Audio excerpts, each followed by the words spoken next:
Hello, everybody. Sorry for being late. I had to unfortunately change.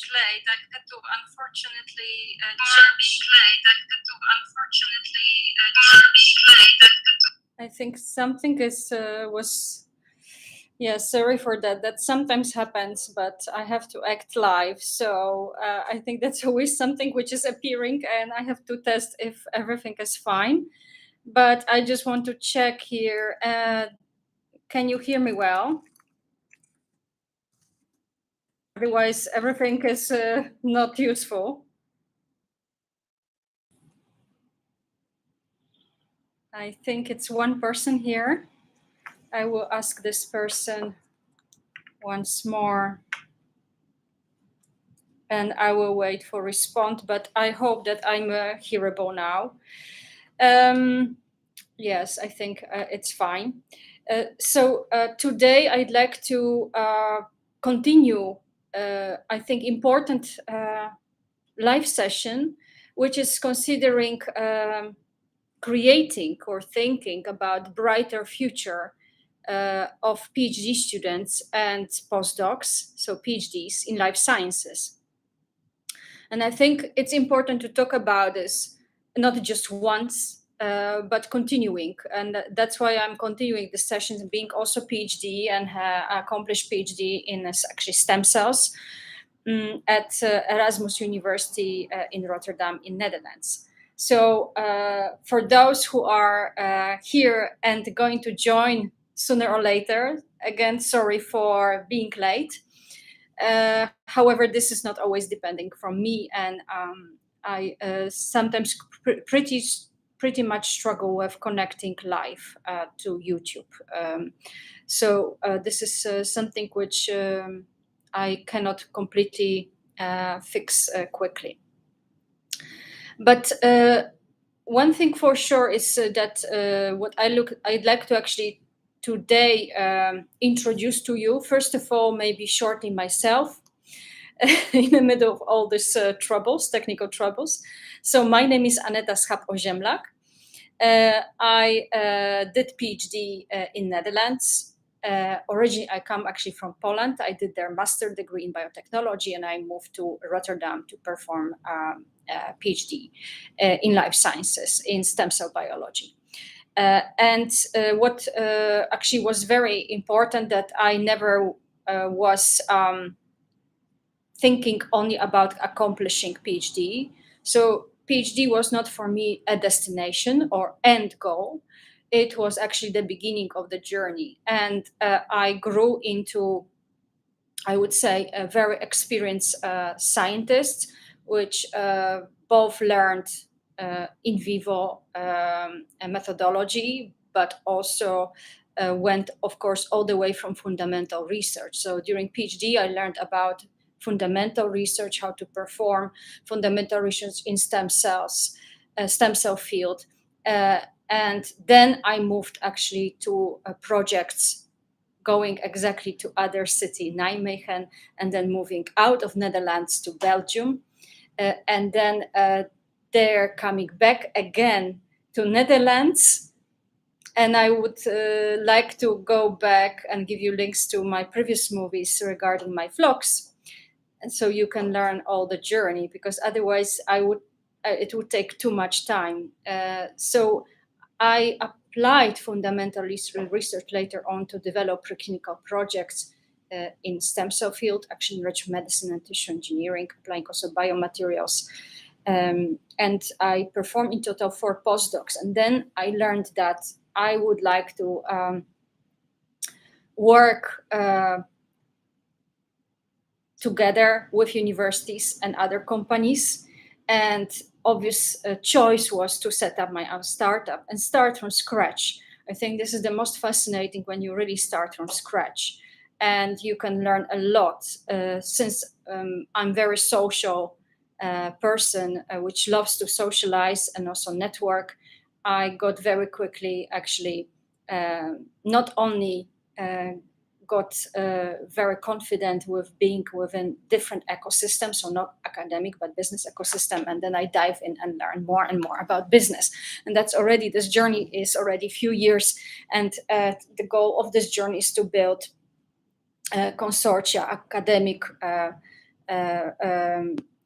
industrial consortia, to bring innovation to the higher level, or actually to go to commercialize science or scientific achievements, especially those which are happening or starting actually from the academic workflow. So that's something about me, and my company is BioInspired Think Tank. It's a startup, and you can also see a lot about the beginnings, why this name, why this location, and so on and so on, and all my startup activities on the vlogs which I'm presenting, also on this entrepreneur YouTube channel. But this YouTube channel, since I'm also PhD and I've been through all different, of course, national, so Dutch and international postdoctoral training, I know the whole road. So basically, I've been there, and I know where are the struggles, and I know what is happening currently in academia and what are the challenges. And that's why I thought this session is very important to explain to people which especially are the first time on this live session. I see that there's more people now joined, so hello again. I'm very happy that more and more people is coming. And actually this time always I choose to make sure that maybe there will be more people which find Monday easy to spend some time, the quality time with me, and really listen to what I would like to say and what I like to explain. And I'm always making sure that the sessions are useful, especially live sessions. And if you have some questions regarding the content which I'm going to talk about today, it will be quite a lot. Please also right away put your questions or comments in the chat, because I think that's the beauty of the live sessions, to really have this direct interactions. So coming back to the sessions about this brighter future, I think especially for those PhD students which are currently, but also postdocs which are at the crossroads and they don't know yet what to do with their career, I think I'm also became, during my startup activities, agile coach. So I develop for all the scientific collaboration, which I told you about. It's also business model, which I will explain also later in details. I realized that team-oriented, so collaboration is including working with different partners. So you could say with very different teams. And for that, I realized that since in business environment, the time is really the money. It's money, and that's what I also learned from my mentors. It's truly money. Time really counts here, in terms of strategy, in terms of being competitive, in terms of being at the cutting edge of innovation. It's very important to realize that you have to develop certain team activities or team cooperation where you use the time the most efficient. So you are the most time effective in this. And I discovered that agile project management is very important, and also agile team, building of agile team. So team which is cross-functional, which is using time in efficient way, is the actually very important frame of all the teamwork, especially science-oriented, which we're going to perform. And then later on, I realized, well, there is, of course, innovation, there is a science, there is collaboration, there is now public or academic industrial partnership, right? If you think about all these layers of cooperation of my startup. And then, of course, there is also coaching, right? to work with people, you need to, in a way, apply coaching tools. And that's why I also developed myself as an agile team coach, developing team building workshops, agile team building workshops, but also inviting to these workshops PhD students, postdocs, and people from business environment, from business ecosystem, just to create these cross-functional teams and teach people how to work in companies, especially this can be very important for PhD students and PhDs or postdocs, which want to make transition from academia to industry. This is very important to learn how to work now in not academic team per se, but in cross-functional team, right? Which represents actually company. Company is composing of very cross-functional teams, meaning where people from business, marketing, and all science work together. And this is very important in that case to build such a teams and understand how to work there as an agile team player. So that's something which I wanted to bring and explain why this coaching came, especially for people which for the first time are watching me. And now I'd like to, after this, I would say, introduction, and I wanted to explain it well, because if you explain the well what I'm doing and why I'm doing it, you understand why I'm on the mission also to create brighter future as a startup, as a former academic, for PhD students and postdocs. And I'd like to now start, because I have few notes here, because as I told you, this session will have a lot of very useful content. I'd like to start from the inspiration part, how we should think about creating a brighter future. Well, first we have to change mindset, right? Especially when we want to move to industry. We want to, as a postdocs, because there are very limited possibilities of having permanent jobs, of becoming a professor, and so on and so on. We want to go to industry, which offers us way more stable work conditions, also which is training us how to bring and commercialize science. I think that's something which university will never do in such a effective way as industry. And as I told you, I'd like to start from Inspiration, which was published by actually Unbiased Science Podcast.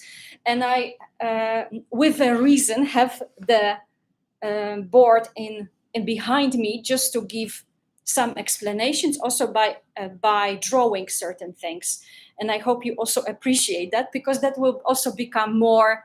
I'm a very creative person, so I like to use different tools actually of interaction, including drawing.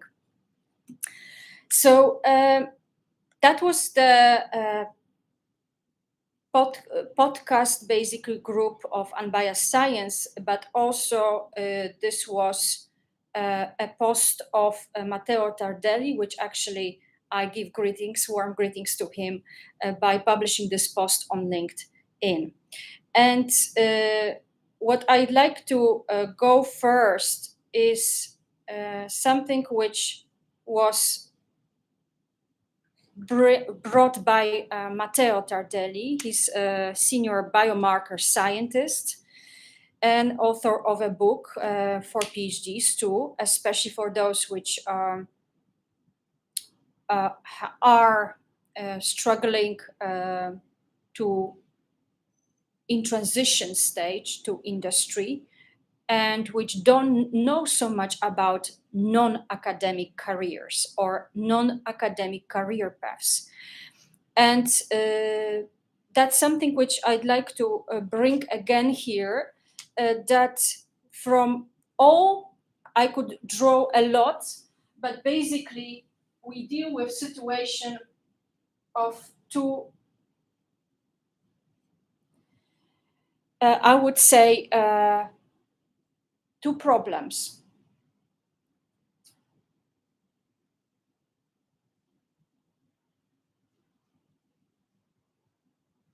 Out of whole population of people who achieved PhD or accomplished PhD, so PhDs, only 0.45 will become professors.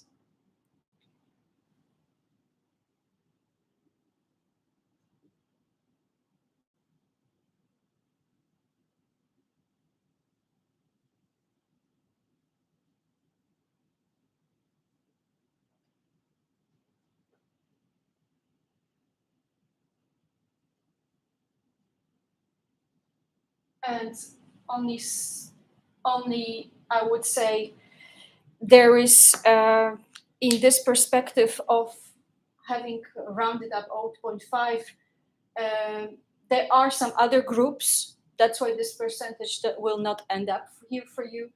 But from all 100%, 79.5% of PhDs will have to look for careers outside of academia. And of course, there is, in a way, transient group, right, which may come back or may return. But this is also a very relatively small group. Majority needs to think about, hey, I did my PhD, what I'm going to do now, and what are the options, and where I should look for help, and who can help me directly. So I'm performing such coachings since I have started in Leiden Bioscience Park, which is the biggest and the oldest science park in Netherlands. And having already my staff a few years, I'm helping postdocs and PhD students in transition to industry because I'm already within the business ecosystem. But for people which don't maybe know me yet, they don't know about that, I'm really cordially invite you for such individual coaching sessions one-to-one. But coming back to this particular situation, right?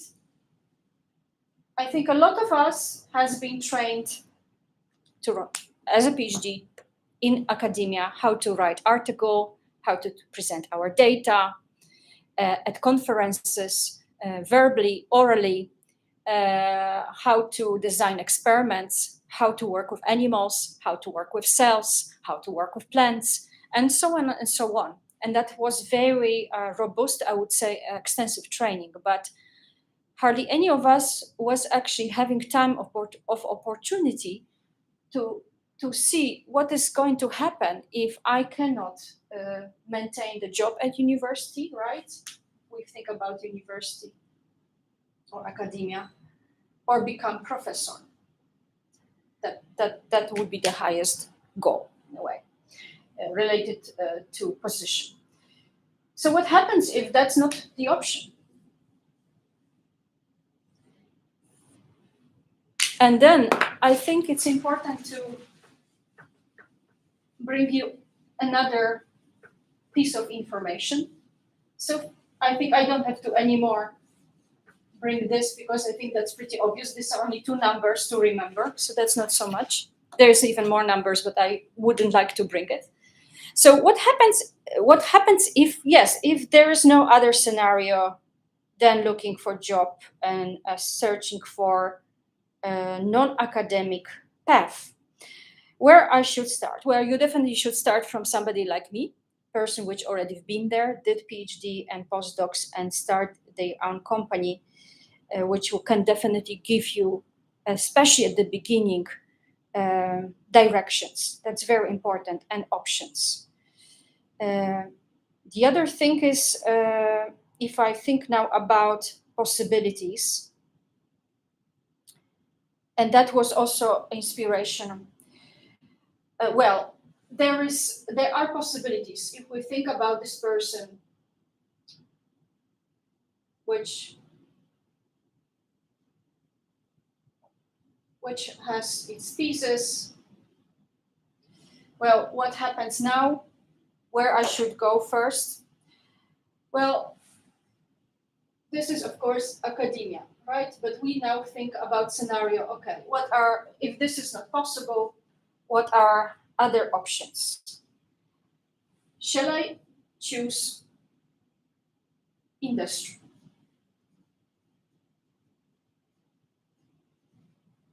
Right, that's what we talked about. These are all different biotech companies. Actually, in terms of life sciences, it's biotech industry. Should I choose government?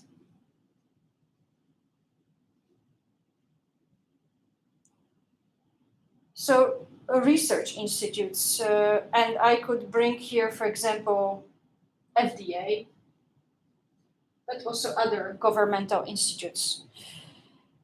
Shall I choose policy?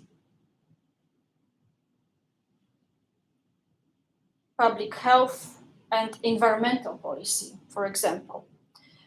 Shall I choose healthcare?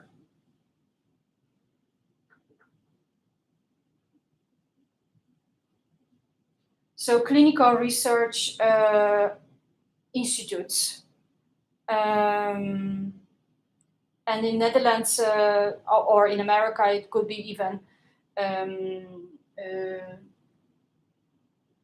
this could be. I think if you think about Holland, I think we have RVM, but you have also other institutions. I don't want to go to too many because that is also depending, of course, on the country.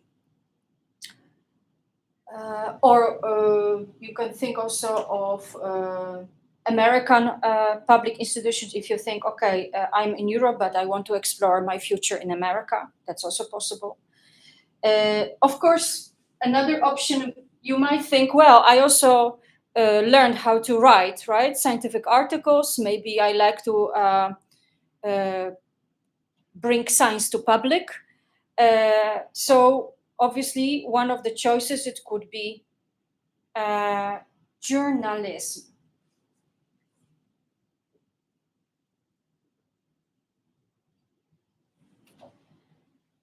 I also think about maybe I would like to be involved in criminal justice, especially people which did a PhD in molecular biology, right? Applied many DNA, RNA-based techniques.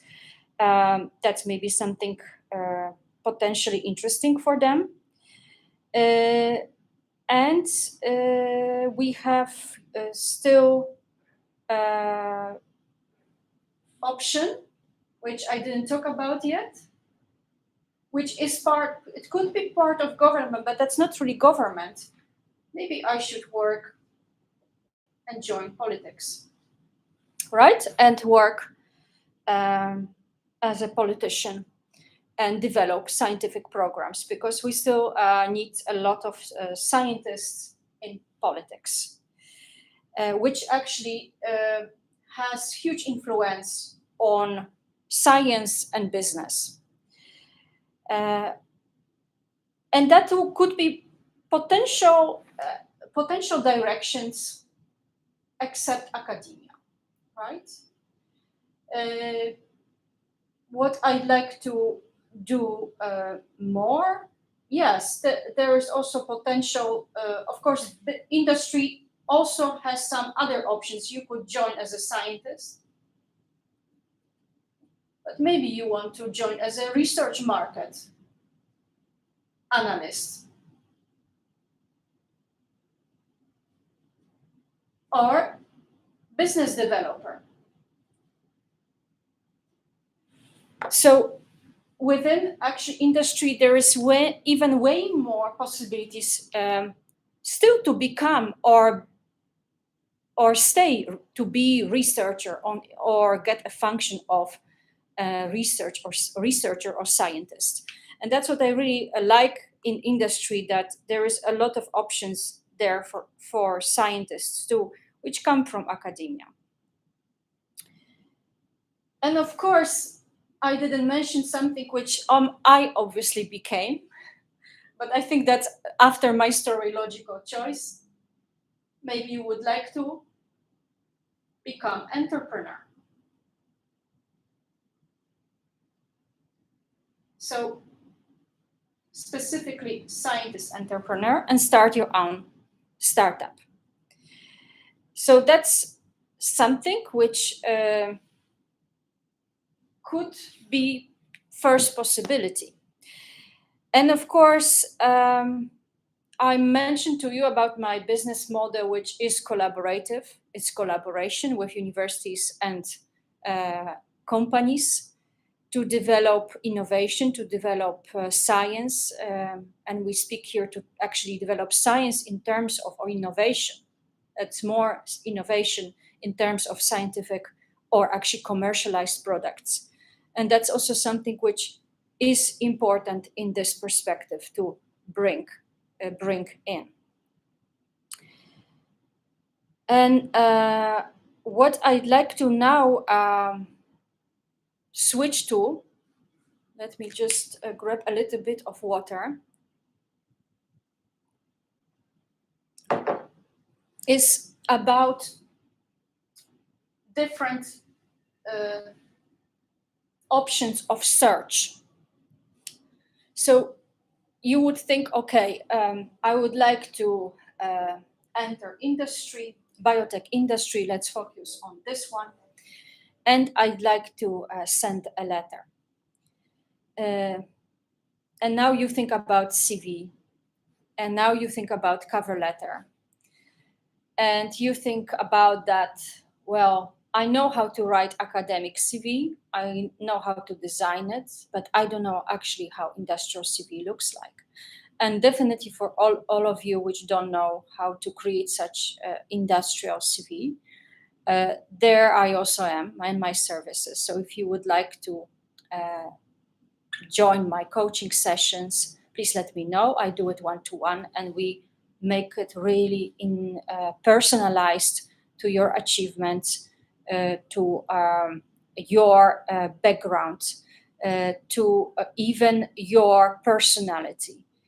Because for all of you which you think only that hard skills matter in industry, yes, they do, but soft skills are even more important. So actually, the company is hiring a person, not only her skills.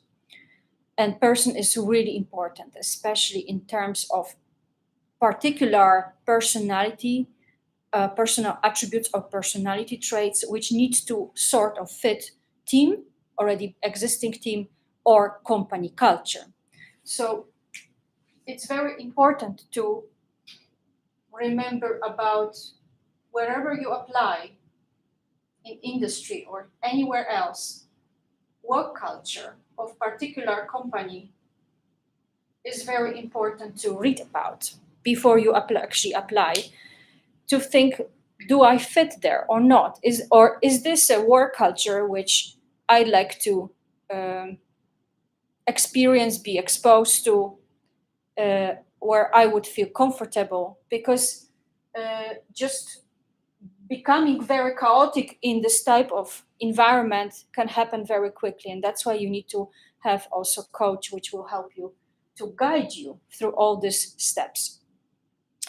And of course, regarding the job search, I don't have to mention academic transfer, science website, nature job, science job, because this obviously you know from perspective of looking for a position. But I'd like to give you some examples of links maybe or potential jobs outside of academia, which you may not consider. And one of them, especially during these sessions, I always like to bring some positions or some organizations outside of academia for PhDs and postdocs or PhD students thinking about transition to industry, or transition to non-academic basically organization, which are both located in Netherlands, but also located outside of Netherlands. And that's what I'm trying to therefore create this global representation of potential options about non-academic career paths.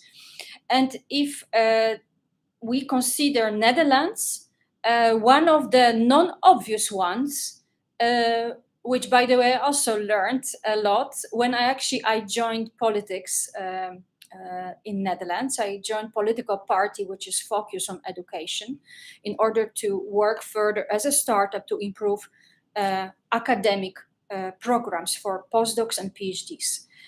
So when I joined actually the D66, I was very happy to meet Minister of Education uh, and Culture and Science, which is Robert Dijkgraaf. And he's professor, he's academic. And that where it's very important to have somebody like that academic in politics, because this person exactly understands how to actually use political ecosystem to create and resources to create better future for all different students, not just PhD students or students in academia, but also students at lower education level. So that's something which I found very important, that we have a professor as a minister, academic person. And I realized very quickly that meeting him was very important for me, life experience, and listening to him and following his decisions, improving brighter future, which I already talked about during last live session, bringing you also examples of his really I would say points which he achieved in making education way better level, but also at way better opportunity level for PhD students and postdocs. And what was very important for me, and I like to bring it here, is the link which I'd like to present for you. And I will put it in the live session now, but later, because this not necessarily are always remembered or given in YouTube after the live, I will place them again. But I like to bring this. So this is a Ministry of Education, Culture and Science. This is a link where you actually, especially for, as I said, for people which are based in Netherlands and have sufficient knowledge of Dutch language, that can be another option to search for non-academic positions in Ministry of Education, Culture and Science. And these positions are very often permanent or offering permanent hire. So I think that makes it very attractive. Another position which I'd like to talk about, which are partially, you could think, related to sector of organizations which are non-academic, and I like to really make, I hope this is visible, is European Space Agency. Especially in life sciences, there have been a big movement when I went for the first time and visit ESA, which is 20 kilometers from Leiden in Noordwijk and Aztec. During actually open day, I realized how many engineers is there, but how little is there scientists from life sciences field. And after many already science fiction movies, there have been already big movement.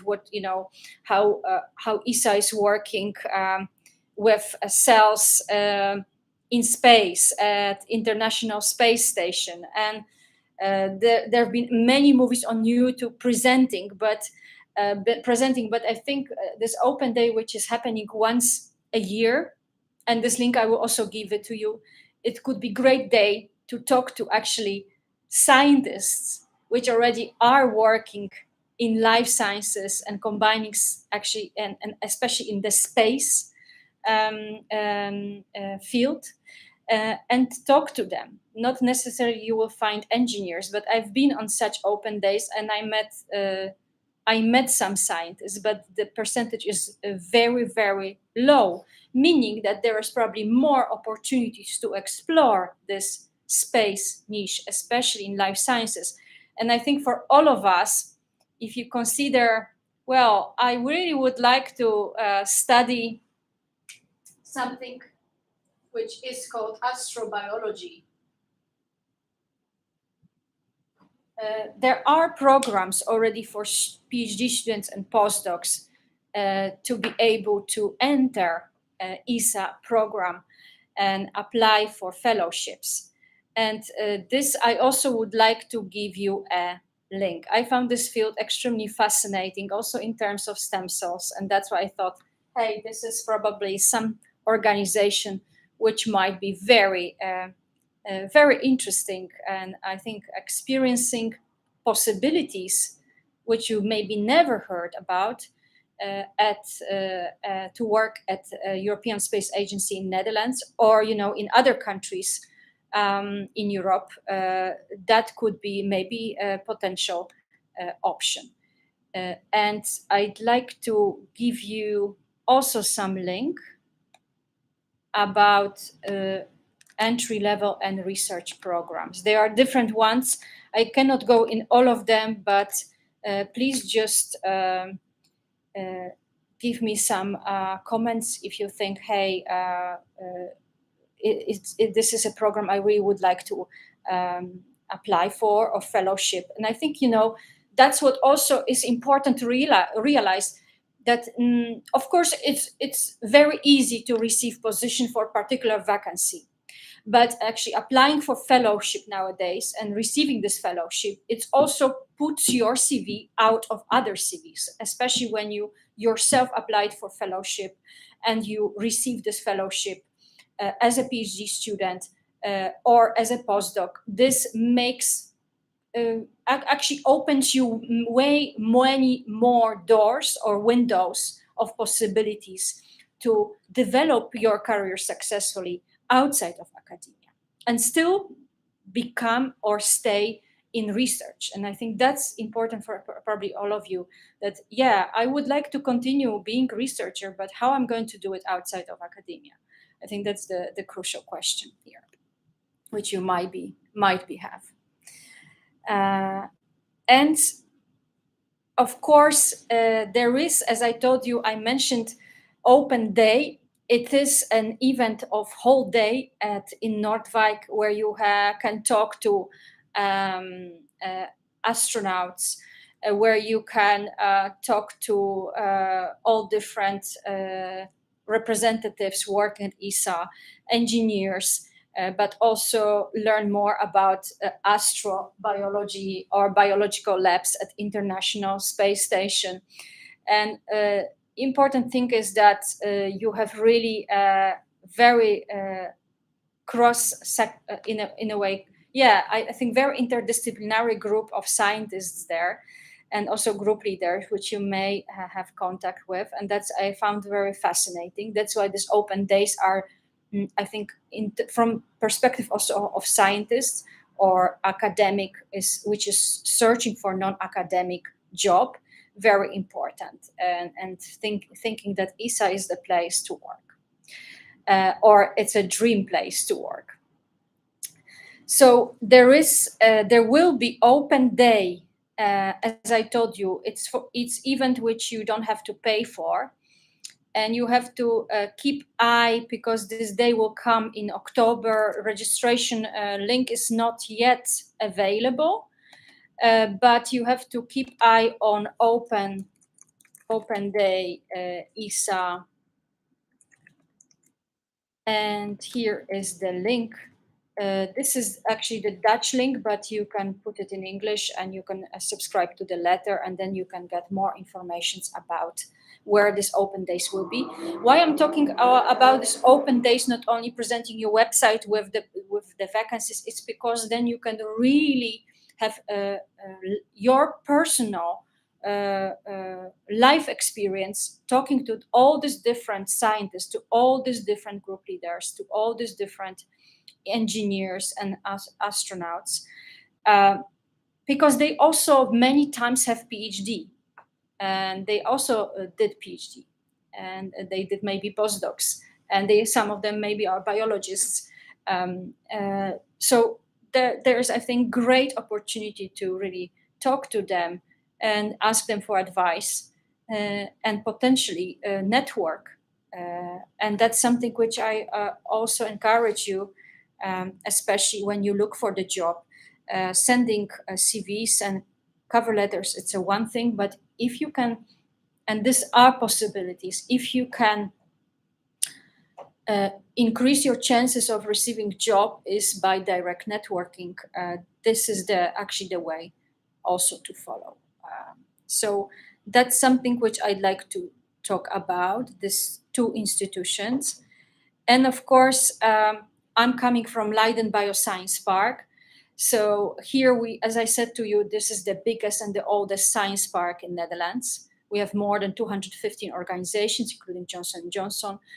And we all actively here create community, which is improving stepwise job possibilities in terms of startups, in terms of scale-ups, and established companies. And for Leiden Bioscience Park, I also would like to give you a link. So this is the link. I'll copy paste. So this is the link. And we have also internships. I think that's also important to mention, because if you really don't have any experience working in industry, you might be disqualified right away at the beginning because you never work in industry and the competition is pretty big. What then you can do? There are people which are, for example, PhD students or postdocs, and then they can think about internship in company, even part-time, even this doesn't have to be full-time, but this helps you to actually grow and adapt to industrial ecosystem and business ecosystem. And having such internship, it can be definitely entry to step in on this still very challenging way during transition from academia to industry. So that's one. And the other link. So as you can see, this is very useful because I'm giving you right away a lot of links with science parks, which I recommend, or I'm also familiar with. And the other one is, that's another very interesting park in Utrecht, Utrecht Bioscience Park with vacancies. So there you can also see different startups, different companies, and it's pretty already well-grown ecosystem offering really a lot of vacancies, which are very interesting. Different companies which are clinical, but also which represent 3D printing research. So I think if somebody is maybe thinking, oh, I really would like to focus my research on 3D printing and work on it, yes, maybe Utrecht can be also a great environment. And in this Utrecht Bioscience Park, I have to also comment that companies, such established multinational companies as a GeneMap, are also within, I think, one of the biggest companies which are part of Utrecht Bioscience Park. So that's, I think, links which I'd like to bring. There is obviously more, but I think you should not forget about possibilities of looking also at Leiden Bioscience Park at events to directly network. And these are events which are life science cafes mainly, but also tech talks. And you can just go to the website which I already gave you about vacancies, and you can basically look at events there, subsection, and find life sciences cafes and tech talks where academics or people from company are presenting. So there you can right away also think about presenting yourself as a potential job candidate. Potential, I think this word is very important here. But because this is also art of introduction. If you present yourself to the company, and I always think back in academia that I had such personal development courses or workshops, which I was particularly interested, since I always have been really loving presenting to different type of audience. Elevator pitch, that's something which comes back. And I'm also, as a coach, can also help you in it if you don't know how to do it well, especially when you come to such industrial events or business ecosystem events, how to do it to really bring attention and present high quality, because I think that's also art of performing, art of presenting, to really learn how to do it properly. And of course in agile style, because you never know, as in this elevator pitch, so the situation which you might have when you enter elevator and there's maybe CEO of a company which or some C-level manager or hiring, and you know that this is the opportunity, this is your time, this is your chance to present yourself and ask for job, for potential job, because you don't know if there are jobs always, right? But for potential job. And these are usually like few minutes where you have a time to present yourself. So this is something which I would really advise you to and recommend you to practice. And I will clear this out. So I hope that, well, you can, now the session will be anyway recorded, so you can turn it back and see all the drawings which I made. But yeah, elevator pitch.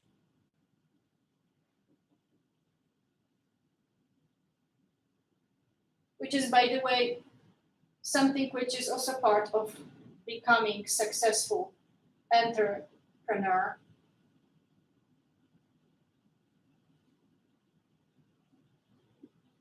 In my case, scientist entrepreneur. Pitching is essential part of being successful entrepreneur. The better you perform, the more opportunities you will have. So yes, this type of pitching, elevator pitch, is very important to practice in terms of looking for the job by direct networking. And it's not just enough to say your name and what is your background, but everything matters here. It's really art of performance. So it matters how you present, how you bring structure to your pitch, right? If you present yourself in a chaotic way, maybe that's not a good way. If you present yourself by standing and taking wrong pose, maybe that's also not a good way. So the body language, intonation, a lot of all these factors are very important for performing. And the way you also engage in potential conversation, because you pitch for short time, but what happens after is as much important, right? It's not just that you pitch and you think, oh yes, I did great. No, it also, how do you listen now? What's going to happen next? And how you're going to take this challenge, because it's always a challenge. Pitching is always challenging, but it can be fun. More you have a flow, more you exercise, more you know about yourself, about your qualities, about your experience, about what makes you stand out from other candidates or from other people. What are your personal strengths? And in that case, unique strengths. this all will make this pitch stronger and more unique and more authentic. And I think that's where also hiring managers go for. They want to hire people which are authentic, which are not lying, which are not becoming such perfect that they become a little bit too perfect. And I think you have to forget about being perfect. There's nobody like that. And actually, perfect makes a question mark. So it's something which you have to realize that you have to make sure that your pitch and your flow is good, that you don't speak too fast, that you don't speak too slow, that you pronounce also. That's something which people may not be aware, but that you also work on your pronunciation. And nowadays you have so many tools to practice it, especially in English, how to pronounce correctly, how to speak English in fluent but also understanding and clear way, so that people will be able to understand you. And I can also give you examples from my past. My English was not always so maybe I should forget perfect word, but so good. I did, of course, a lot of English courses while I was in Poland. And then I moved to Netherlands, where basically English is the second language in public communication. So Dutch people speak very well Dutch, of course, but also they speak very well English. And that's why this makes it so much easier when you live in Netherlands. But when I practiced, actually my English was the most during extensive PhD training, because I had a native speaker. I had American, which actually represented actually, or represents more Anglo-American type of English.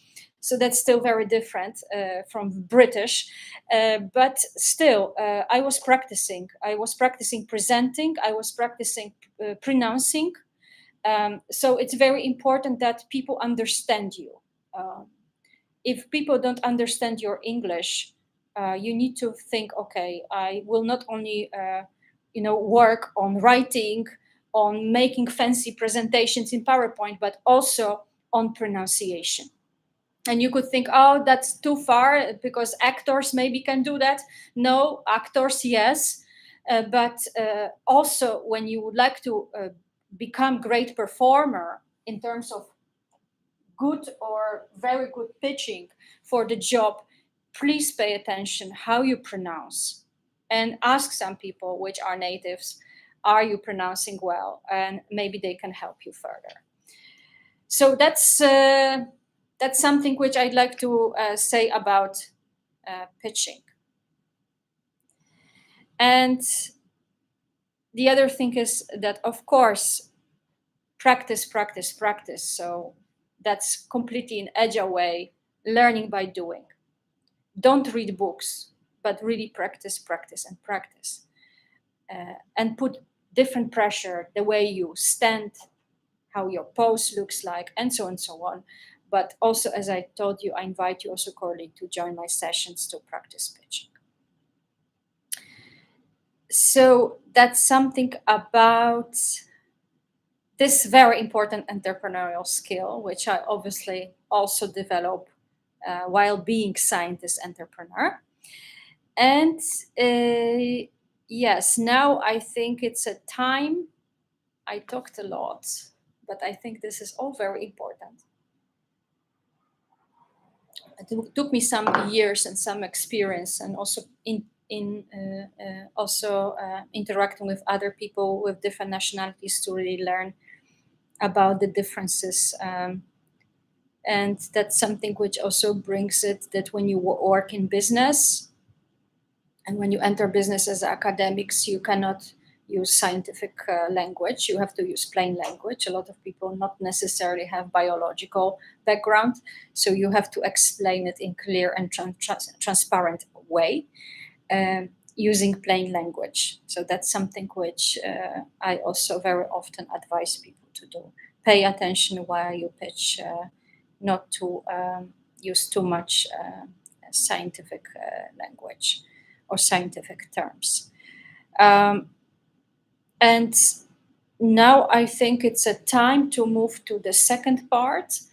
And I think this will very much help you to understand a little bit all the academics, especially, which never heard about, probably you may heard, I already mentioned this term a few times, about business model.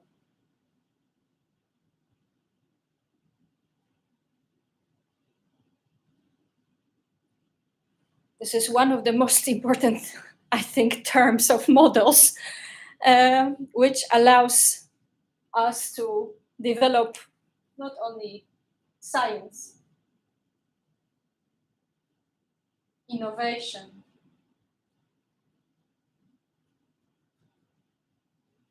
communication,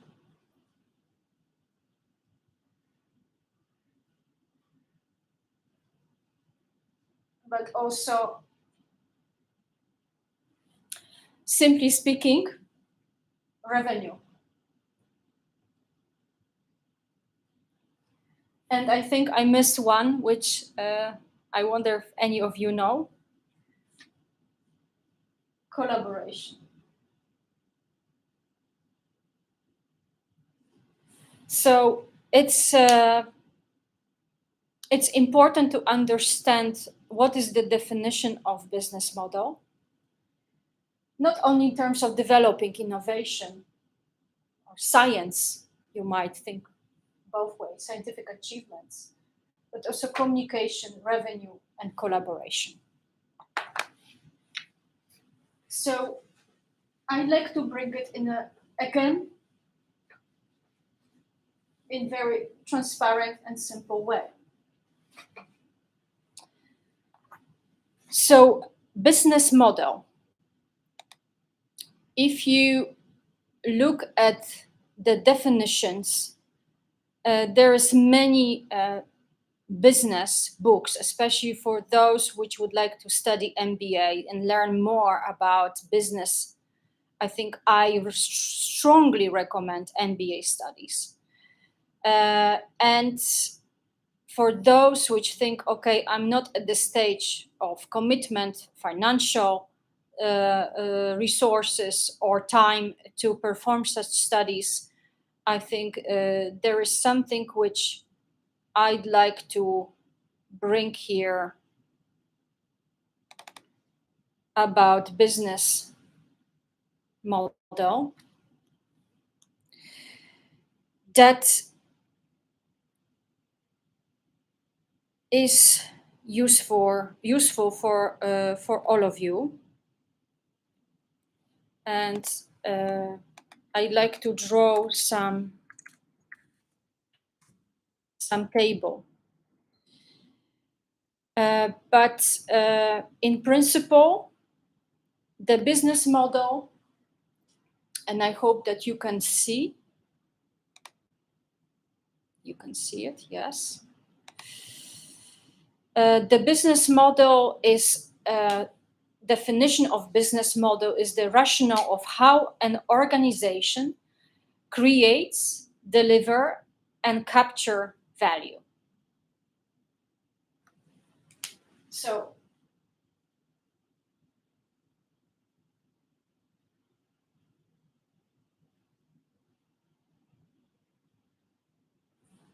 create value is very important here. Deliver value,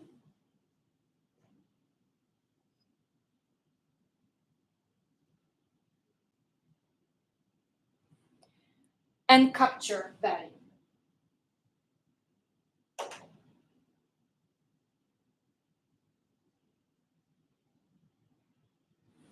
These are three important parts of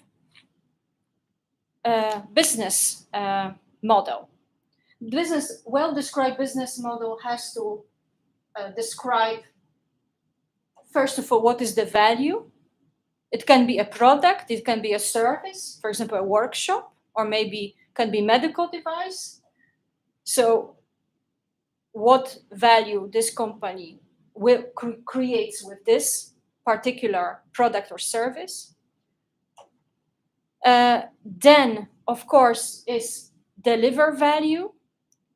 So it's more about type of customer, what type of customer we think about here.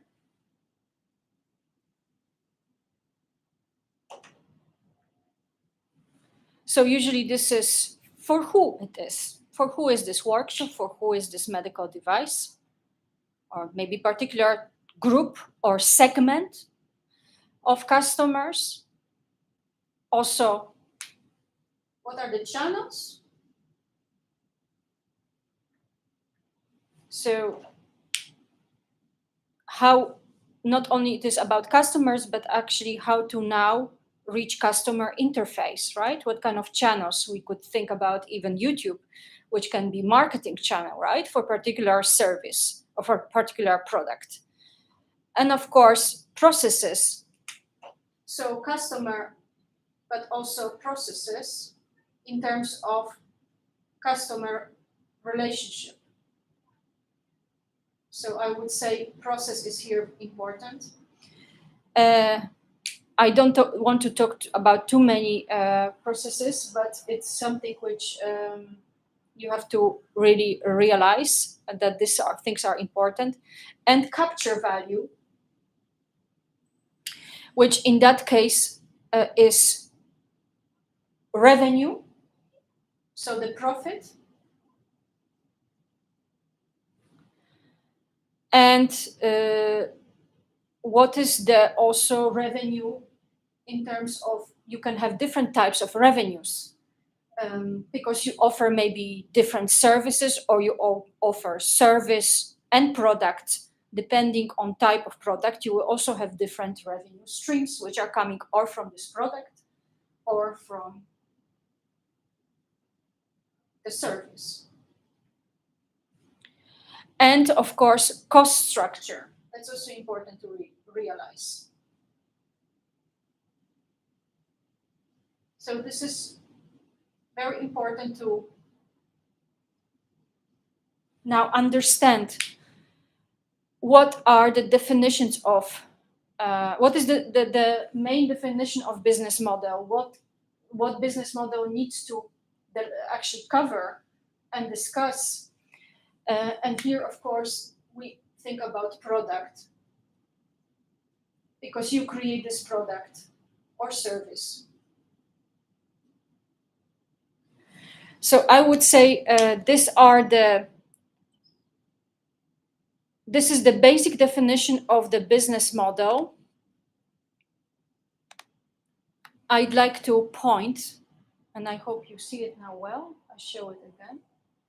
So create value, deliver value, capture value. Create by creating product, service. Deliver in terms of defining what is the target group of customers and what are also the channels you're going to reach these customers. Can be also communication channel, right? These are the channels I'm talking about. Website, Instagram, different, I would say, social media channels. I think that is currently one of the most successful ones. Capture value, revenue, particularly important for investors when they invest in your product or service. Streams, depending on the product or depending on the service, and cost structure. Especially this is very important when it comes to collaboration.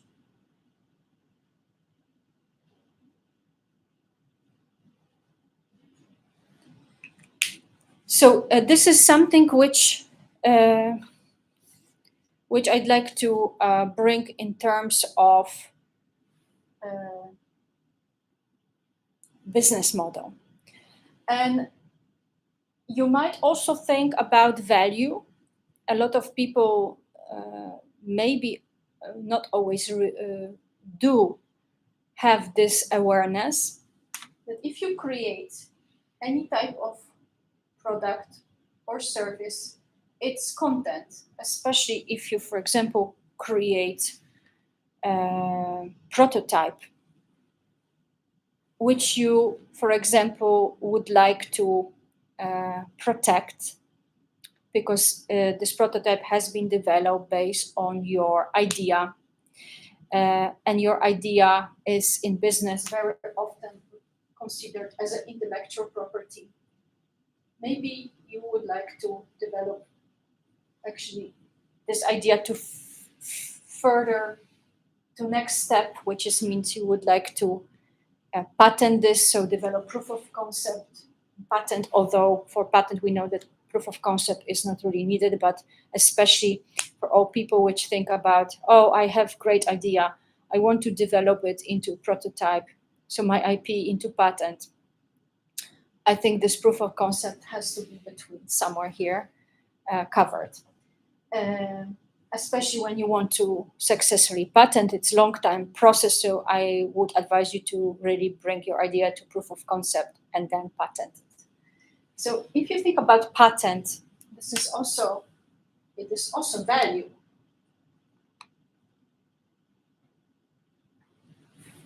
Maybe for somebody it is like it's piece of paper, but it's value, especially in terms of European patent or international patent. And this patent also creates, or it's a value. So it's not per se some medical device or service, but patent itself, it's a huge value, especially for investors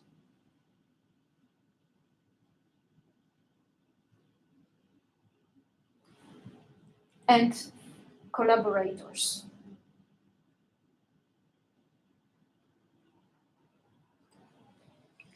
If you have patents, you are more visible, you standing out more as a startup, as a company.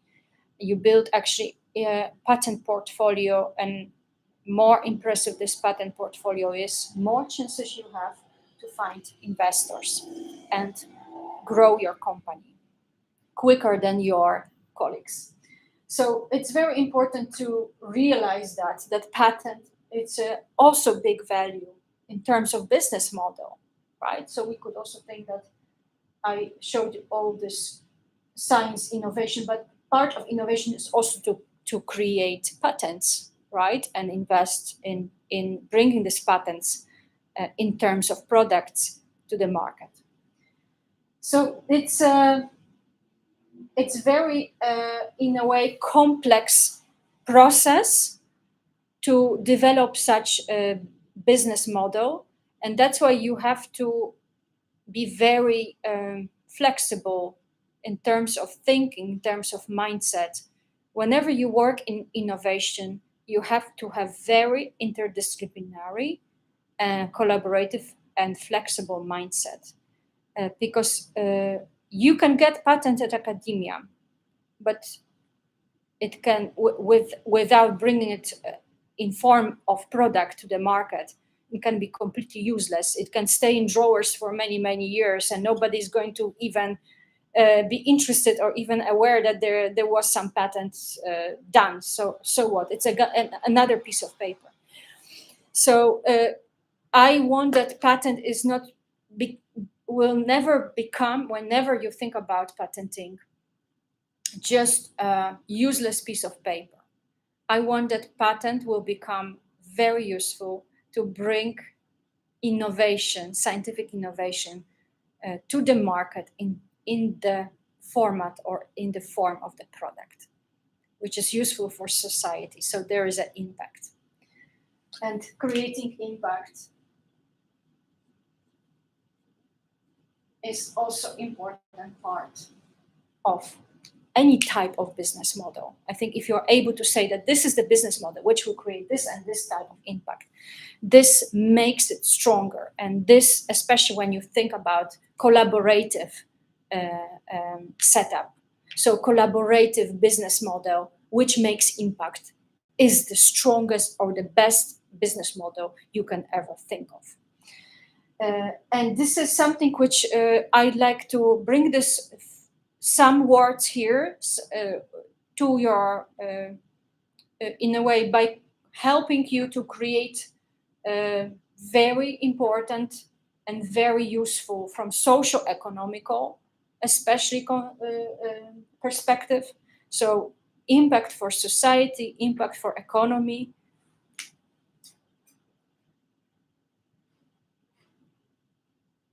social, but also economical.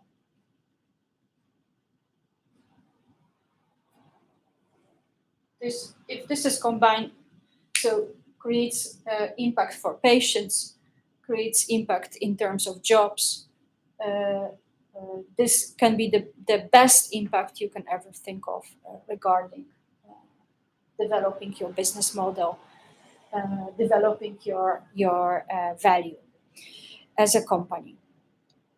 So that's something which I thought is truly essential in this very concise learning lessons and taking perspective, because I think nowadays everything is fast or has to go fast. We live in very fast-paced environments, and time to think about and design, about especially creating brighter future in life sciences is limited. And I think if we don't really catch all this important, um, uh, in a way, pillars, or you could say elements of business, of impact, of business model. And yes, everybody talk about business model, but I have no clue what business model is. So I think we need to really learn more about definitions, especially if we really want to build collaborative science. Or some people call it 3P, innovation.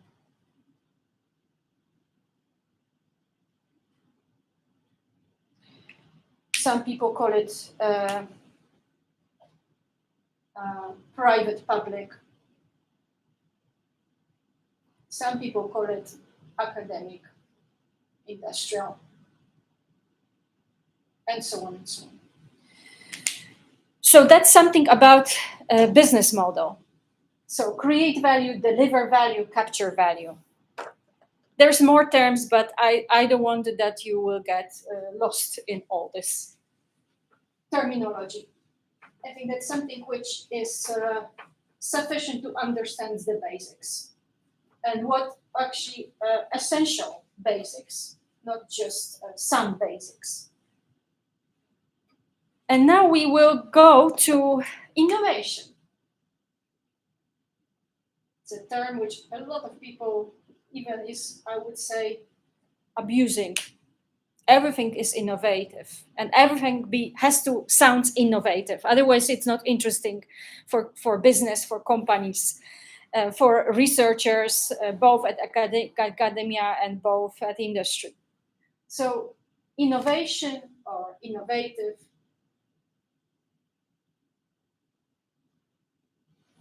very common words, especially related to science. I always think about innovation in terms of scientific achievements, looking back as a academic, former academic, because you need to quantify it. So that's the difference between academia and business. In academia, things might be, not necessarily, very descriptive.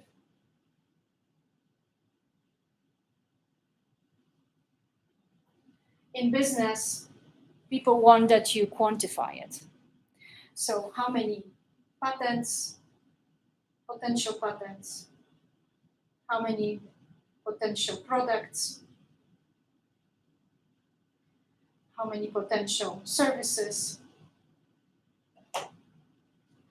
and so on and so on. So if we think about innovation, especially that was my learning lesson, we not think about There is some innovation, there is some maybe discovery, but we think more how we can now translate it to some quantification analysis in terms of options, in terms of services, in terms of products, in terms of workshops, in terms of patents, in terms of types of products, in terms of even, I would say, different target customer groups. You will have for different, for example, services. You might have different target groups of customers. You can simply you can have different customers. So, and so on and so on. So we really in business focus on numbers when we think about innovation. It's not something very descriptive. No, it's something very concrete. And for this, we also need business plan. And that's what you probably also heard already a lot. Not about only business model, but business plan. For any type of patent, innovation projects, you need business plan. You don't have to have 20 pages, but more, of course, detailed business plan. It's much easier to realize this business plan and achieve final goal, which is or patent or product or service or even getting maybe target group of customers in the number of hundreds. Very representative group of customers. That's also a goal in the end of the business plan. So it's really important to think about business plan before you plan anything. It can be comparable to experimental planning experiments when you also have to think about half a year of experiments, especially when you work as a postdoc and you have 2 years or 1 year. You really have to plan ahead how to design experiments in time-effective way, but also how to perform experiments. So experimental plan, you also perform experimental plan. You not just start doing experiments. That's something which I could compare business plan. Of course, has different structure, but it also describes a business model.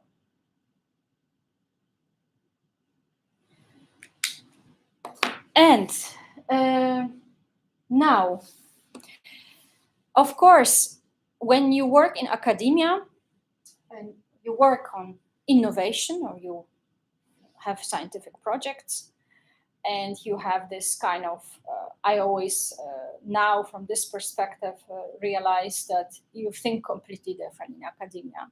You never think what's going to really happen after I publish. Publishing is the end process usually, or the end goal. And then there is next paper and next paper and next paper and next article or research grant, right? But it's always based on publication, mainly as an end goal. In business, it's not enough. Publication is not enough. It's very important in terms of patent or patenting, right? And might even be, if you have publication, might be excluding option of patenting. So certain data are not necessarily useful to be published right away if you want to patent. In business, or in business ecosystem, also here in Bioscience Park, there are companies which are also publishing. But they know how to publish and patent. So it's very different strategic, I would say also timeline designed activity in terms of publishing and patenting.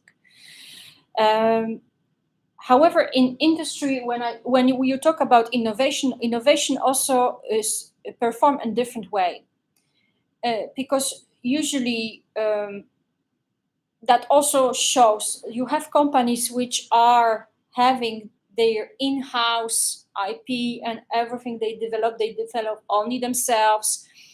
So they make sure that everything what they created is exclusive, is unique. But nowadays, more and more companies need extra resources, need to collaborate, or they want to collaborate, right, to beat competition in terms of, or they don't have, for example, R&D facilities, and they perform collaboration with university which do have such research facilities, and they cooperate, they develop collaboration together. And in terms of that type of collaboration, when you have contact, or you use resources, or you collaborate, we start to talk about different types of innovation model, because there are also different innovation models, open innovation model. So which RIP collaboration is a really good example. And regarding open collaboration now, I'd like to talk about, because now I gave you some examples already of, to summarize, I started from introduction, then I talked about how to create brighter future in terms of looking for non-academic jobs and where to look and how important it is to pitch, right? To summarize only and what exactly this means. I talked now about business model, because from collaboration you can also think about that collaboration actually does create different also opportunities to hire PhDs and postdocs, and that also regards mission and vision of my startup. So through collaborations, build a PhD group or my team, which will work on different collaborative projects in the near future. And now, and that's something which is important to also have this vision of collaboration. So open collaboration, open innovation, and what I'd like to now a little bit switch to, just to give you some flow of this, because otherwise, if there is no flow, it will be very difficult for you to make proper transition. I'd like to talk about the article and give you a short summary, which I particularly really like. This article was performed based on analysis of collaboration models, but which can be successful between academia and industry. And I think as much as business models, collaborative models are very, between academia and universities, are very important to talk about. So open innovation. And now I'd like to give you the link of the article which I'm going to talk about open innovation. And I'd like to, there are different, as I said, models of innovation. Open innovation, which we particularly focus here on collaboration. And the article which I'd like to summarize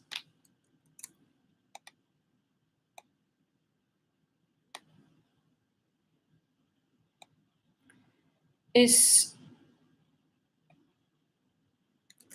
article which is about particular results of creating successful business model for university industry, collaboration in open innovation, by Eva Ivasco. And this is the link.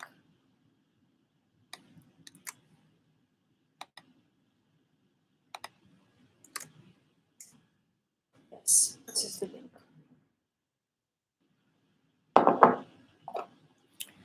So the title is Business Model for the University Industry, Collaboration in Open Innovation. And I will open this article.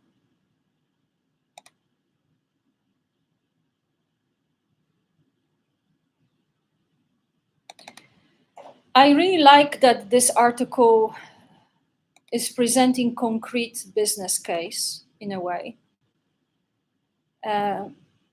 And it was presented on Global Conference on Business Economics, Management and Tourism in Italy.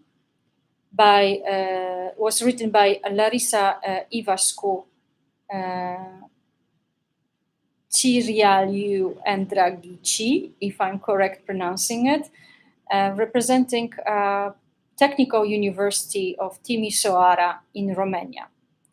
And I really like sometimes to find such articles which are not necessarily coming from Stanford, Yale, or Harvard, but presenting concrete case to understand at least what was very important for me, a preliminary business model. Now we already know what business model is, so now you know what it is all about. A preliminary business model for collaboration between universities and industrial partners. And this study was conducted nationwide, and this model and the data which were obtained were based on obtained by observation applied to public information and market research, and that's very important. And what also was important that to indicate here that this model is proposing, especially from authors, a general framework for creation of successful collaborations between university and business. And that's what I really liked a lot, that this is really undertaken by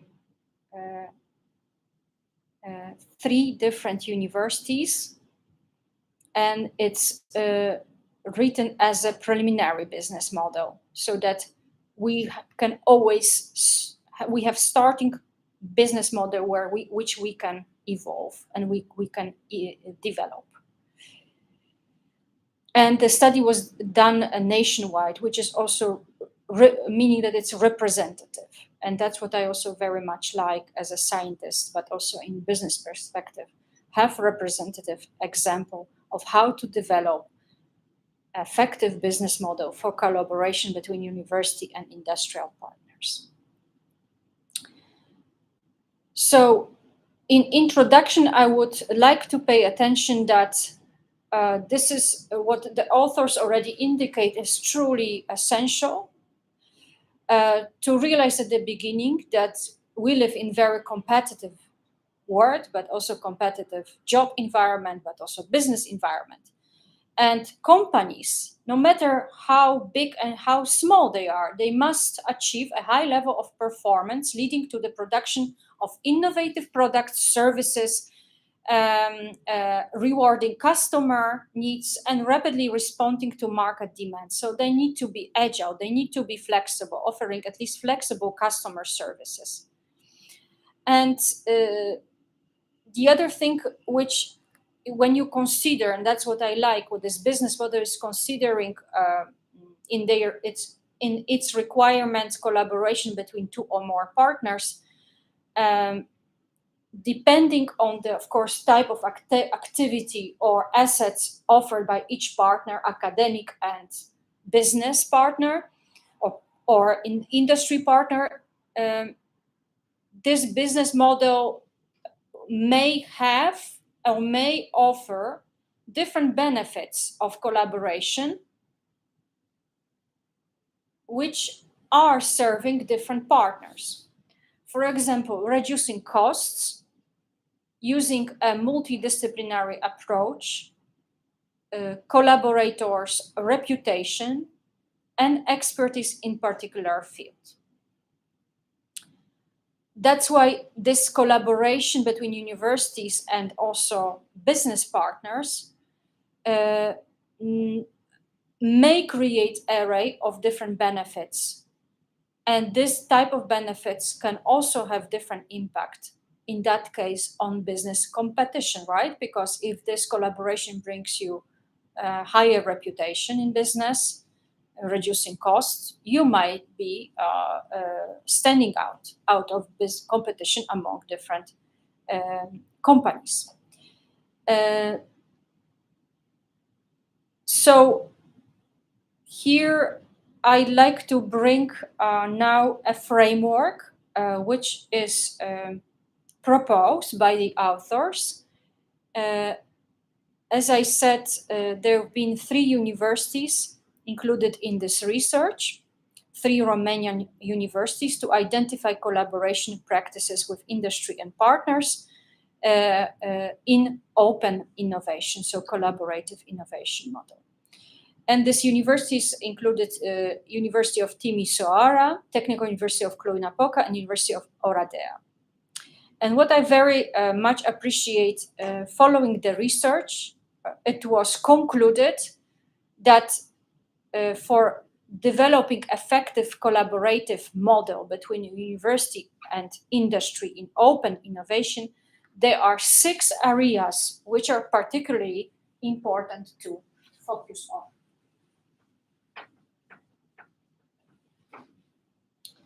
First,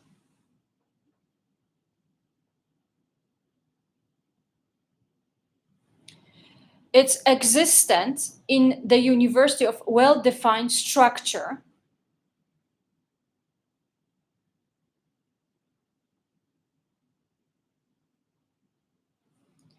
that supports in an efficient manner research projects.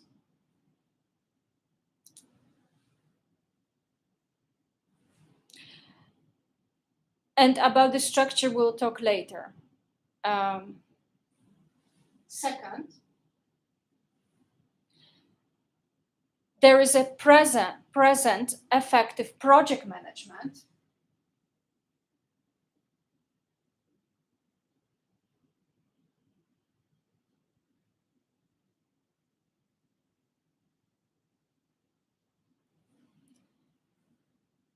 and it's not just about how the data are stored or collected. That's all important. And what are the deadlines for each milestone? And how we're going to here also determine the risks, right? But also how the communication monitoring, how they are implemented, how well they will be implemented, and what we have to do to implement it as good as possible.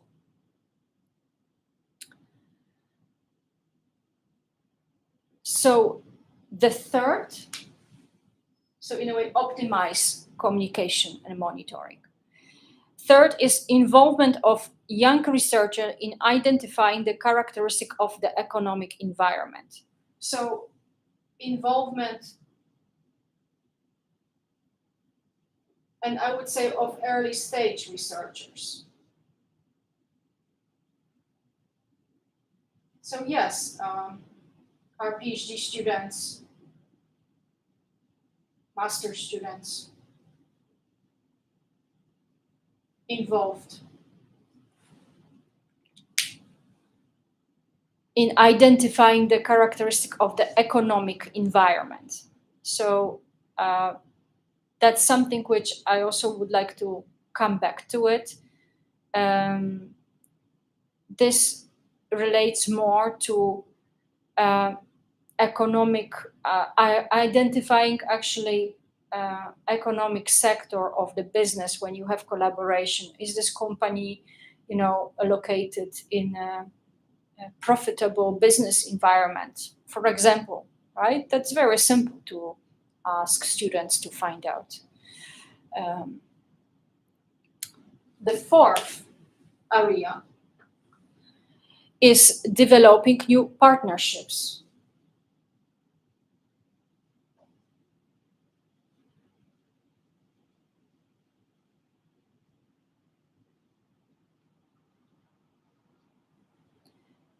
That's very important, and supporting also, of course, development of existing projects to launch new opportunities, right? If you finish the one project, maybe this project can become a good base to launch new opportunity or new project.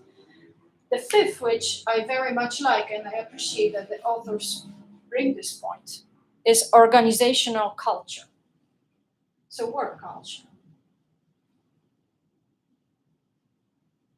which I already pointed out, it's very different, but at university and in business, is very important pillar in bringing open innovation, especially in collaboration between university and company.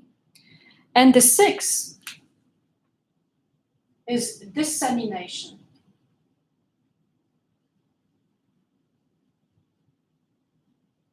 Strategy.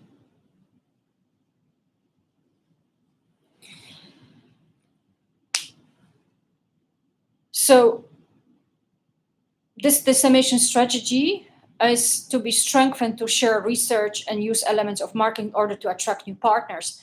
This can be also used in propagating, making the general public aware of how important is this collaboration between this particular university and this particular company, and what does it bring to society, to what kind of social economical or socio-economic impact brings. Does it bring any impact? It's very important. This can be done in very interactive ways in terms of workshops, but in terms of presentations, in terms of conferences, right? Very different activities can be there. So these are the 6 areas to make sure that this effective collaboration between university and industry in open innovation will take place.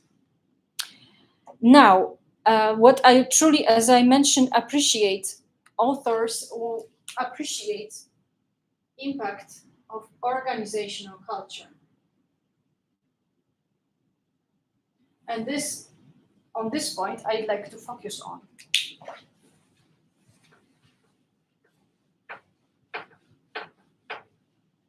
That can be very much eye-opener for some people, which may not realize how important actually work culture is, also what kind of impact can make on successful collaboration between academia and industry, and how challenging this can be. So in table 1, the authors presented, which I really like, comparison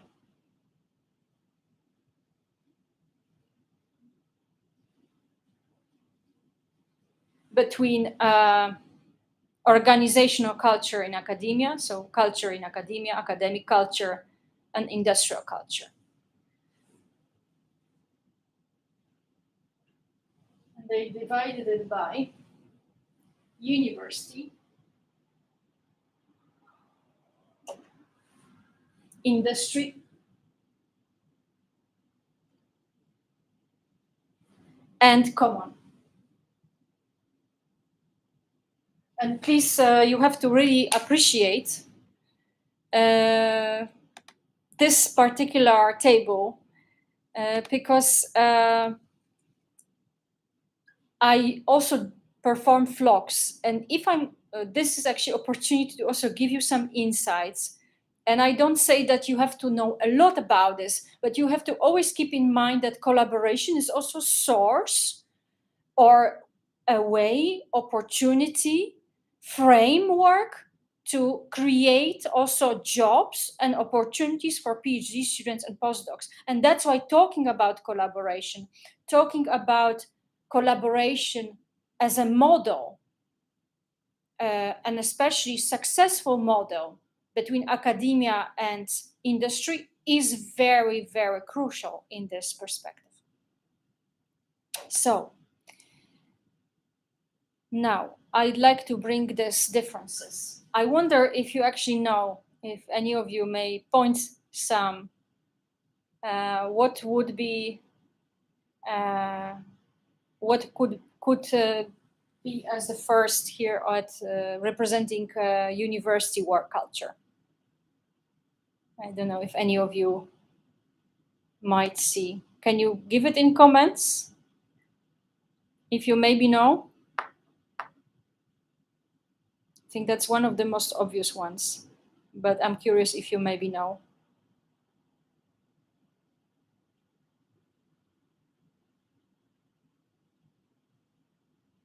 So what is so characteristic for university work culture?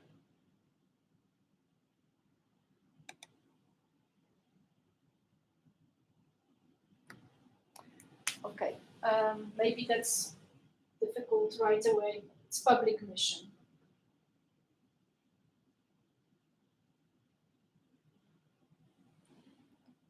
Right? Maybe some of you thought maybe knowledge, creating knowledge, right? Uh, this maybe can be more familiar publications.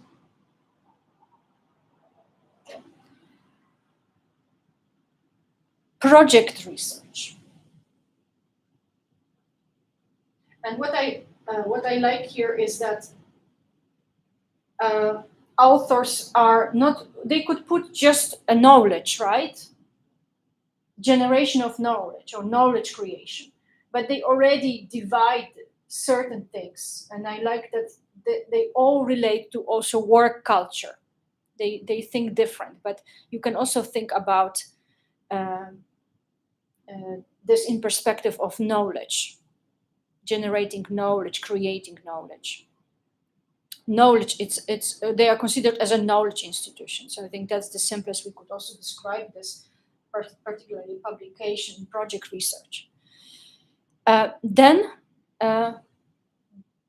I also not always think this way, that always everything starts at university related to innovation or scientific achievements, but very often it does.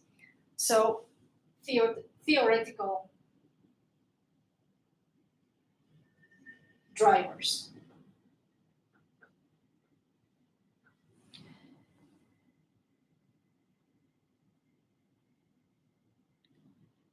Then we have shared resources. In general, I would say just sharing knowledge,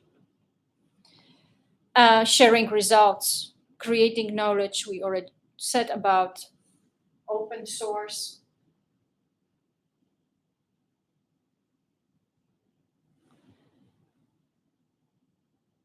Education. I hope that this you see very clearly also by yourself. Maybe this is not given in a well-aligned manner, but at least all important uh, I think work culture descriptions are given there. Then industry, because we'll see what later what can be common. Of course, for industry, I would put first, even it's not first, it's revenue.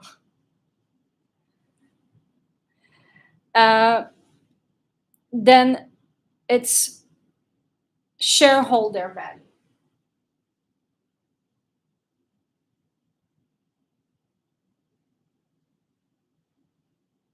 We didn't talk about yet shareholders, but these are basically, this could be investors, for example. They share a certain value, but they also invest. Then related to project research or theoretical drivers, maybe something which is opposite, it's a practical research.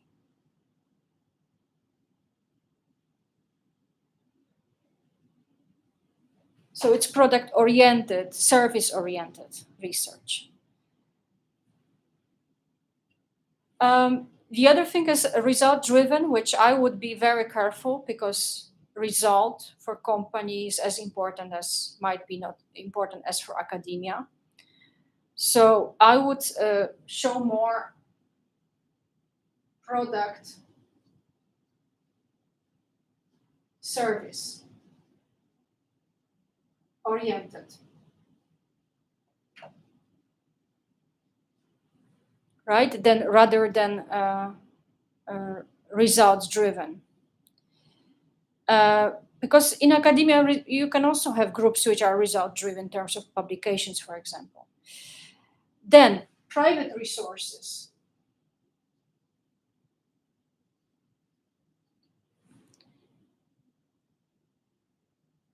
Another thing is market needs. This is something which a lot of people don't realize how important it is to consider innovation in terms of market needs and bring energy to develop this innovation to meet unmet demand. Then, of course, knowledge is also important, especially for CRO institutions, so contract research organizations, know-how. Also other companies too. Then capturing knowledge, so that's related to business model, capturing. I would say more value. Knowledge is not enough. So I'm changing this a little bit, but I think it's also part of a review that you don't blindly copy paste the information which is given, but also try to react on this information and review this information.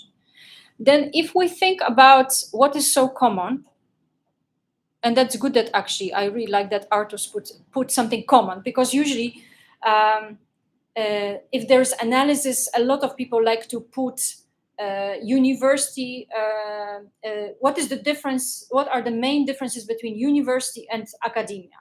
Sorry, university and industry. And there are always universities in opposition to industry or to business. But I also very much appreciate here effort of authors to find what can be in common, right? What can be common for both organizations. And I really like here creating value for society. Creating value. So social value.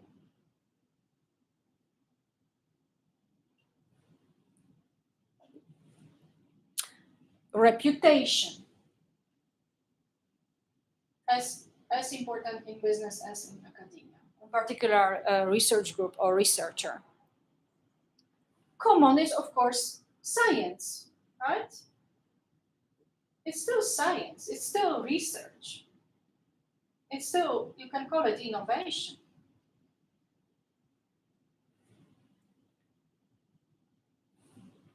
If we think about what drives companies, yes, innovation definitely.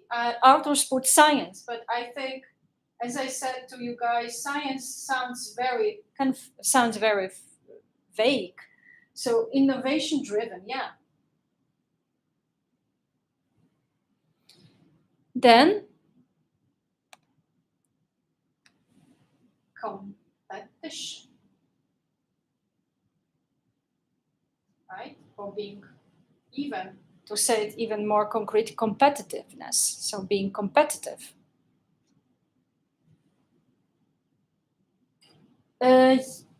Authors put sharing knowledge, yes, to some extent, but in companies usually knowledge turns into IP. So I think that I would be very careful here.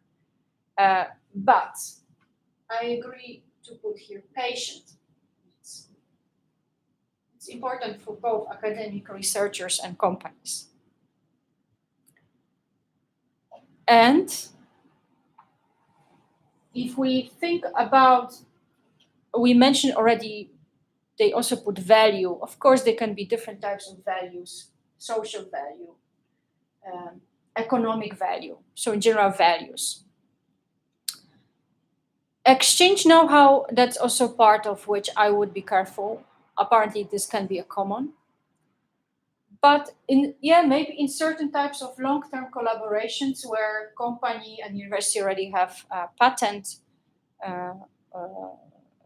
or they are innovators or co-inventors, actually, exchange of know-how can be possible. But that's not really something which is actually happening overall. It's also highly protected. In terms of education, I think what could be also common, more and more companies also work in collaborative model that there are PhD students from university which are performing their PhD as a in the form of collaboration between university and company. And for example, I really like that in Holland, for example, DSM is collaborating with University of Groningen. That's already long-term collaborations where PhD students have opportunity to work on their PhD project and execute it both in industrial environments, so in DSM, and at the university. So I would definitely put here PhD projects. That can be very important element also of successful, effective collaboration, right? If end of this collaboration or end goal of this collaboration is successful executed thesis with patents, with potential prototypes. This can happen also in a technical university collaboration with companies, which I think is truly remarkable. Really leads to the product and something tangible in terms of scientific achievement, scientific innovation. So it's something which I like to bring from this article regarding what is so different between university and industry, what is common in organizational work culture. Let's look at the time. I have 10 minutes, so it's already, I think, quite a big marathon, but I'm happy that people joining me because this is really a true eye-opener. Not so many studies is done in this way, not in such specific way and detailed way. And you need to get to details to understand the frame, because the details very often very much matter. If we want to develop successful and effective academic industrial collaboration.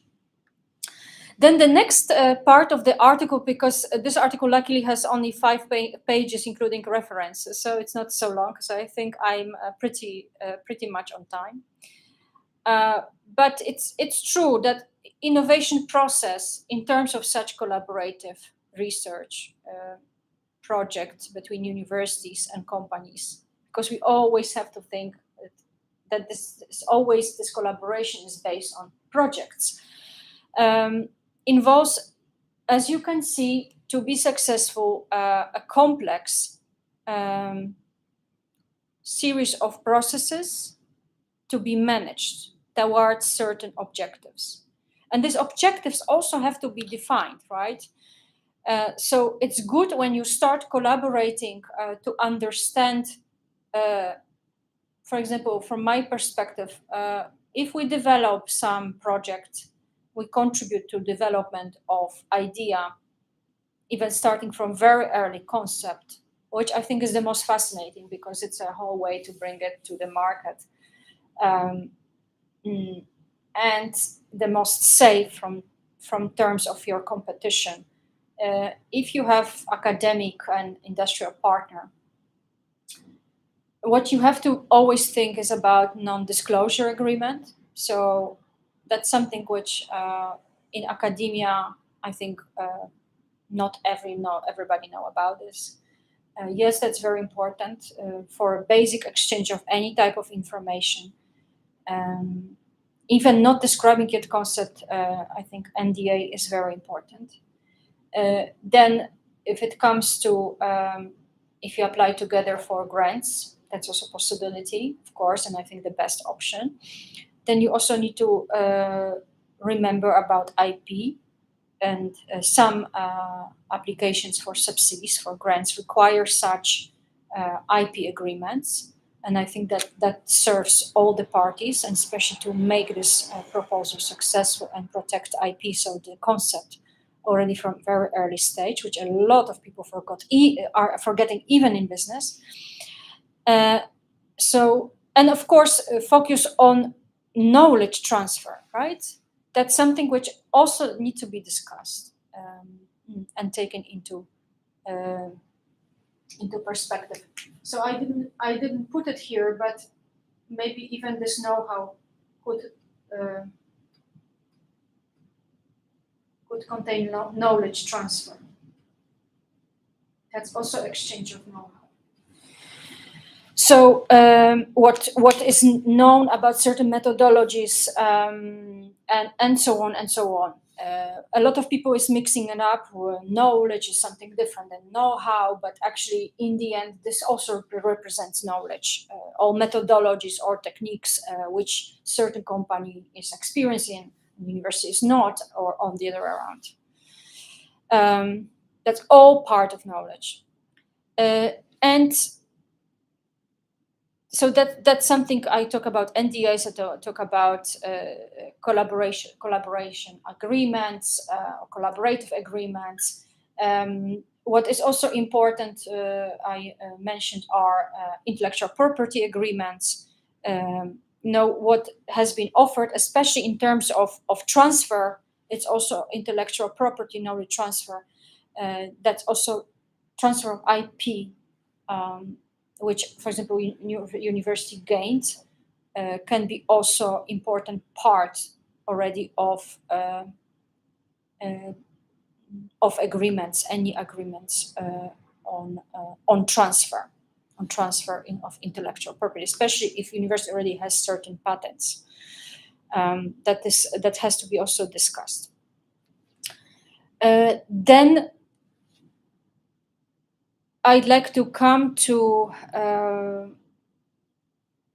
creating a balanced way, because as you can see, there is a lot of differences, but there's also a lot of things in common. So in effective partnership or an effective collaboration model, you need to compromise. And I think that's something which a lot of people forget. But you have to compromise in a balanced way, right? You cannot compromise in a way that there is something like term win-win in business. You need to compromise in such a way that there is mutual win-win for both parties. And you have to also discuss what this win for each, both academic and industrial partner means. A lot of people also don't think about this. It all comes at the end, and sometimes people are surprised. Sometimes they're breaking agreements halfway of the projects. And I think this can be the worst what can happen, but it is happening because also of very badly shaped agreements. Then there is also something which nobody should forget, is that there has been also some articles cited here. I wouldn't like to go too far, otherwise this becomes quite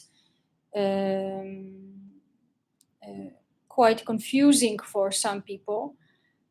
But I would like to bring only that authors also looked at other articles and discussed them, especially in terms of strategic framework for successful innovation, that there are also 5 stages in this model. So not only organizational culture, but 5 stages.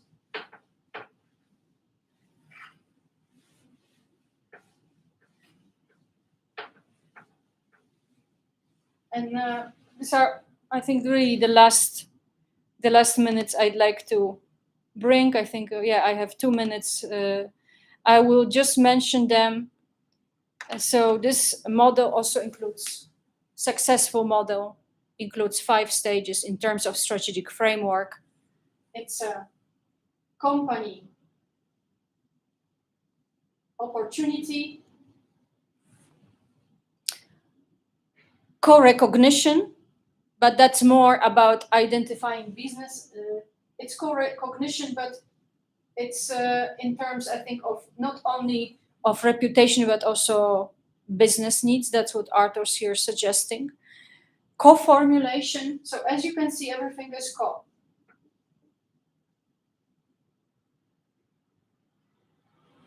In terms of co-formulation, it's focused on meeting the needs and opportunities of the business partner, right? So this is this mutual win-win.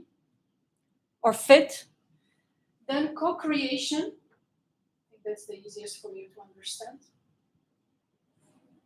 So this is partners create opportunity for innovation processes, products, and markets. And the most important point, commercialization. That's the final stage,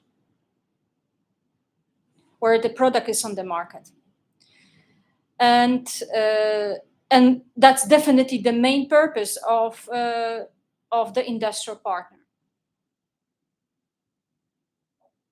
And this is important to also bring, that's what also authors are bringing here as a conclusion, that all stages are not covered in the knowledge transfer in a linear way. And there are, of course, there are up and downs here, so jumps and returns. So based on this model and identifying characteristic nationwide, 2 stages can be added to this model. That's what I also like, that some other stages has been added. And I will put them here. It's a co-implication.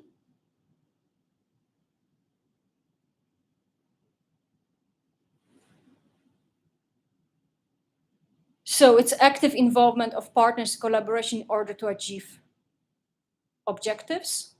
So could be also co-involvement and co-motivation. I think motivation is always very important. Long-term motivation, not only short-term. Co-motivation, so identify the elements that contribute to value creation in universities, industrial partners, industry. And that's more relates to business model. So yeah, I like to really thank authors for really great analysis done in very, I would say, representative manner, nationwide in Romania, and performing this based on analysis of data obtained through experimentation and observation. That's really important when you want to develop some models successfully. You have to perform experimentation and observation in order to implement this type of model, collaboration model in reality, right? So that's something which need to be done first, need to be tested first.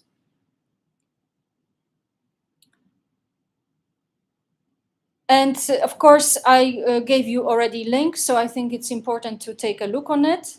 I think the time is running even more, but I'd like to stop.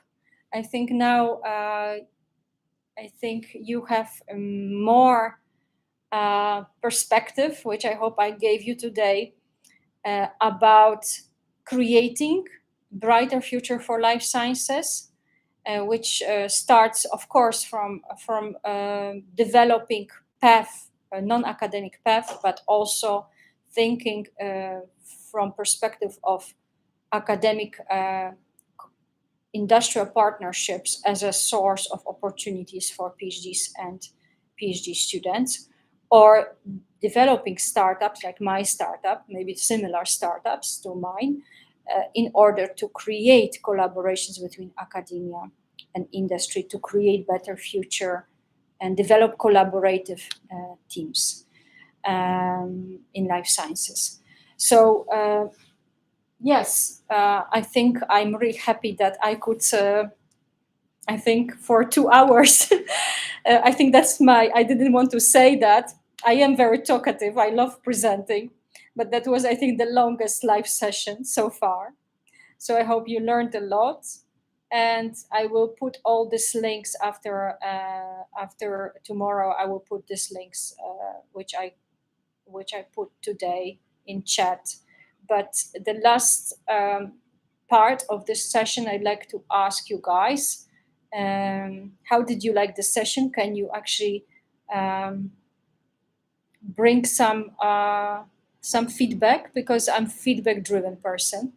So can you bring some feedback in the comments? I would really appreciate. If you cannot do it now, please do it after the session. But I'd like to now say goodbye and till next time, till next session. And I wish you, enjoy summer, but also keep learning, keep developing different perspectives and different options. If you think that, yes, I would like to be coached, I don't know what to do next, I want to switch from academia to industry, please contact me. You can find me, of course, by YouTube, but you can find also in YouTube information how to contact. I can also place here my email, so you can contact me directly. And if you think about especially coaching session one-to-one, I'm really happy to help you also, including pitching. So thanks a lot.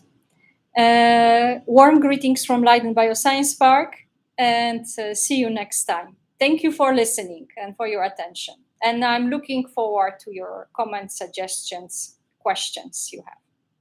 Bye.